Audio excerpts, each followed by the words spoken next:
Timbog ang isang lalaki matapos makumpiskahan ng shabu at baril sa ikanasang operasyon ng mga otoridad sa Panabo City.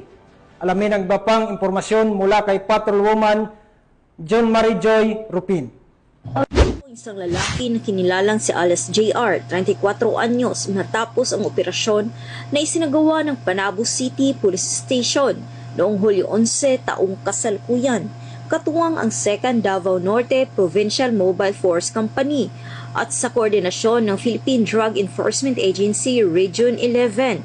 Nakumpiska ng mga otoridad ang tinatayang 20,900 pesos, halaga ng hinihinalang shabu at isang 38 caliber revolver at mga gamit na umano'y ginagamit sa pagtutulak ng iligal na droga.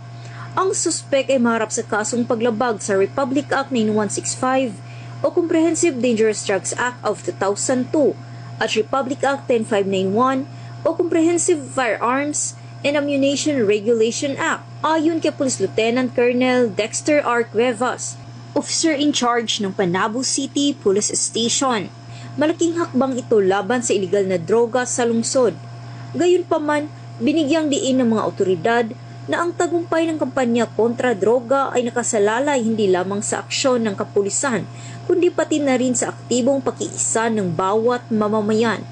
Mula dito sa Police Regional Office 11, ako ang inyong PNN correspondent, Patrolwoman June Mary Joy Rupin, alagad ng batas, tagataguyod ng Balitang Pulis.